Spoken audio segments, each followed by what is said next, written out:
Good morning, you beautiful people. It is another edition of the Hi5 series presented by the DH Podcast. My name is Nick, and it's January 20th, 2021. Now, I know there's absolutely nothing else going on today in the world, but we've got some big things happening in the sports world. First off, and I know that I'm going to be the 1,000th person to make this joke because if you're on Twitter, you've already seen it. And if you're on some really quick Instagram pages, there's a 100% chance that you've also seen a screenshot of tweets putting it up. But looks like finally Phil Rivers is going to get to spend some time with his kids. And you know what? This is absolutely crazy.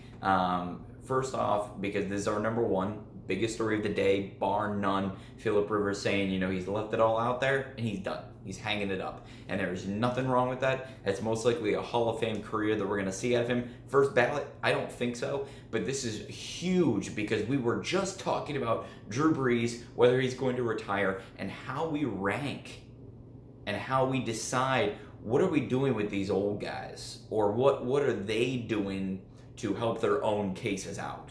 So let's take Phil Rivers.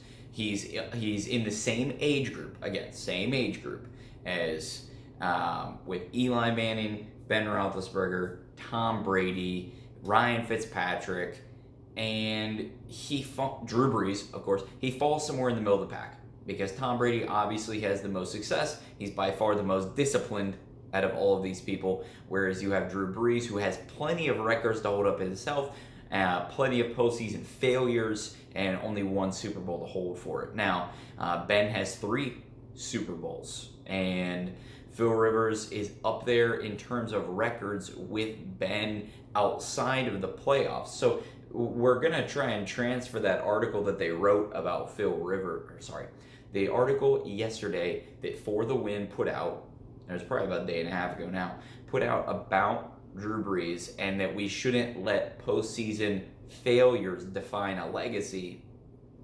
Do we need to translate that to Phil Rivers? Well, I hated that article from the beginning because you definitely need to judge playoff records as a holistic look of somebody's career. There's no ifs, ands, or buts about it. There's a reason why we like Michael Jordan more than Clyde Drexler. We talked about this all yesterday, so I'm not going to rehash this. But the same thing needs to go to Phil Rivers. We need to respect his excellence, respect the consistency that he came in year out and year in and continued to perform, dadgummit. And what he did is something incredibly special. But we can't neglect the fact that he just didn't have the opportunities to succeed, or when the opportunities were given, didn't perform in the postseason. I mean, that second half of the game where they ended up losing in round 1 of the playoffs this season, that was rough. Especially that Hail Mary. They didn't let Jacoby Brissett throw the Hail Mary. I don't know why they didn't, frankly. Because Jacoby can throw it over 30 yards. But the fact that the Hail Mary didn't even make it to the end zone, it's going to be a lasting, hurting video for Chargers fans, of course, but also for Colts fans who welcomed Phil with open arms. Phil is a great example, and there are a lot of guys like this. Kirk Cousins is like this as well, to guys that you know what you're going to get when you have them. You know you're not getting Aaron Rodgers. You know that you're not getting Tom Brady. But you are getting consistency, you're getting dedication, you're getting an incredibly hard worker. These guys are and it's obviously the way that I'm wording some of this, it's going to sound like a knock to these guys, but in no way, shape, or form should it be. And the reason why it shouldn't be is because these guys have been playing at the top level for over 15 years. That's so freaking difficult. Obviously, I have no idea what that's like, nor will I ever have any idea what it's like. But to be able to play at the top of your field consistently, season in, season out, for 15 plus years, I mean, that goes to say a lot. Phil Rivers had a 17-year career. Now, we could turn to the Colts. What are the Colts going to do? I had a lot of my friends saying that they wanted Carson Wentz. And with Doug Peterson leaving, that Carson Wentz is most likely going to stay in Philadelphia. But they have some enticing trade packages. Because if the Eagles just want to say, screw it, We're done with the injury concerns. We've seen that Jalen Hurts can do something. I would welcome a trade offer for him because the Colts are going to be some of those people that put together a trade offer. The Steelers and the Patriots are going to be really weak competitors in this offseason simply because draft capital is not there. But what the Patriots do have that the Steelers don't is money. The cap options, after now most likely ditching Cam for good, that their money capital alone is going to huge. So if they can do, very low draft capital, high money, Patriots are going to be in those conversations. But of course, it depends upon what the Eagles want. And if the Eagles want anything, it should be taking defensive pieces for New England because it's really the only redeemable quality that the Patriots have right now is having a above average defense. Being able to take people from there, yeah, I know they're old. Do the Eagles care? Clearly not. They didn't care last season when they marched that dumpster fire of a team out on the field every week. So I don't know what the Colts are going to do. There are plenty of options. They have the draft capital and the stock, within their current roster to be able to go after a Deshaun Watson, to go after a Carson Wentz. That these are the people that they want to trade for. But to me, I've been a massive Jacoby Brissett fan. I don't think he gets nearly enough respect, and people don't see enough material on him because he's been sitting on the bench for way too damn long. And so this is exactly Brissett's time, in my mind. I think that there's nothing wrong with changing up the offensive scheme a little bit to be allowing for a more dynamic quarterback that can actually run out of the pocket to be there. There's clearly nothing wrong with it. And you're seeing guys at the pantheon of what we're seeing here. Let's take, for example, both the quarterbacks in the AFC Championship. Patrick Mahomes is known for being able to use his feet, and at the same point in time, Josh Allen is most lethal when he can leave the pocket. He has an absolute rocket arm, but one of the biggest faults of any defense that the Bills continue to beat, these defenses that they continue to beat, is that they can't contain him in the pocket. I mean, the Colts couldn't do it. So even the only chance you have is making him stay in the pocket because he's so big and burly that he's going to be able to hit linebackers. And he's young enough that he doesn't mind decking a linebacker. So a lot of these guys want to get out, want to get it going. Okay, ton of time there. Number 2 on the list, we've got some Fight Island updates. Ton of money being put down already. We've got McGregor at minus 315. It's a big swing. We've actually been seeing that increase more in Conor's favor, even with legal actions coming down on him. Even there's a lot of things going on in Conor's life that aren't fight related. But it seems that last week we saw him in the minus 270s. Now it's all the way up to minus 315. So if you're a Dustin fan, now's most certainly the time to be getting your money in whatever legal sports book you're using.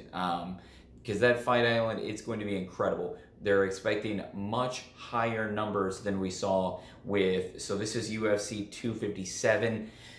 I think the last time we saw Conor McGregor was UFC 243 when he beat Cowboy Cerrone. I know for a fact that was in mid-January of 2020. So over a year ago, we're going to be working on, oh man, that's almost going to be, it's going to be like 53 weeks or 52 and a half weeks from the last time we saw Conor fight. What's the difference? Well, people for UFC 243, if I got the number right, but whenever Conor fought Cerrone, people are inside. A lot more people inside, a lot more people are alone, which means that they're going to be seeing their own pay-per-view numbers come in instead of just going to B-dubs where they've got the fight on. And you buy a couple beers, and instead of spending $60 on a pay-per-view, you spend $75 on food.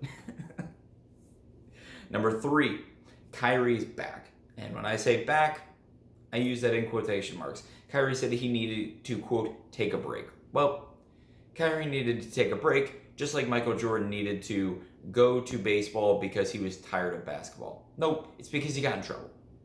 There's a simple reason why he was gone for 2 weeks. I don't know if he and, there were some whisperings about he and the league office doing something, because they never handed down any official sanctions on Kyrie. They told him that, hey, you just won't be able to come back till X date. No fines, no nothing. It's wild. It's ridiculous. It makes no sense. And I know that Kyrie is doing a lot of good in the community, over $500 million being donated. That needs to be said, because that's incredible. It's great work that's being done, and it's necessary work that's being done. And he's stepping up when a lot of other people won't. But when it comes to his job that he gets paid money for in order to do all of those great things, falling real short. And the Nets right now are proving that with Harden and Durant, they can do the job without Kyrie. No question about it. They're winning, and winning a lot. Sorry, had to. Hey, you gotta get your last ones in. What is Jimmy Fallon gonna talk about now? I don't know. But Kyrie coming back, he said he needed to take a break. Well, the league also needed to take a break because you were out partying for your sister's 30th birthday, where we also last week talked about that in depth. So again, not something I'm going to cover. Kyrie being back, he's coming back today. They're going to be in Cleveland tonight, which is a little serendipitous, and he'll be at the Quicken Loans Arena. Hopefully tonight is what Steve Nash said, so we will be able to see the Nets at full force tonight in Cleveland, and it'll just be a practice game. So it'll be a nice warm-up game for Kyrie to be able to get back into his full form for that. All right, number 4, what have we got here? George Springer to the Blue Jays. Big news that dropped last night. So all the teams, typically like the Blue Jays, along with their AL East rival Red Sox, that show interest in everybody, and reports come out of interest of everybody, and just don't do anything. Well, the Blue Jays said, well, we got a shit ton of money, let's spend it. That's exactly what they did. 6 years, $150 million for George Springer, as we slowly begin to see the Houston Asterisks begin to split up. So, over the next couple of years, you'll really start to see people move. But now that the suspensions are up for AJ Hinch and his henchman crew, where are they? Where all of them, I should say, going to end up? We've seen a couple of them fall in other places in lower managerial roles. But where's everybody else going to end up? We don't know yet. We don't know what's going to happen at contract time for a lot of these other guys. So that's going to be another thing that we're going to follow really closely, especially as this season progresses, because that's big. Do they want to keep the band back together? Do they care? Clearly not, because they got their World Series ring. That's all that matters. All right, for number 5, we're going to round it out because I spent so much time talking about Phil Rivers in the NFL that I'm going to make sure I wrap it up. All the other 4 are just going to take that same amount of time. We've got Boston at Philadelphia tonight. You've got Northwestern going to Wisconsin tonight. And another big game that we're seeing, I've got written down here. Miami's going to Toronto. Boston Philly is probably your biggest game out of that. It's the who's of has-beens in the East, because Boston and Philadelphia both had their chance, could never get it done. Whether it was while LeBron was there or when LeBron wasn't there, and you can't even finish the job in the bubble, and then Miami comes in. Oh, and now, James Harden, Kevin Durant, and Kyrie Irving are all on the team in Brooklyn. So what we're most likely shaping up to see is for Boston and Philly to fall short again for the 8th, 9th year in a row. Am I missing count on something? You can't blow it up because these teams are so good. Ben Simmons and Joel Embiid do amazing work, whereas you have Tatum and Brown that are absolutely crushing it. It sucks to say you just need a superstar. And the Celtics missing out on Anthony Davis and not being able to just spend the draft capital, bite the bullet, trade everything away for him is going to haunt this team for years and years and years. Simple as that.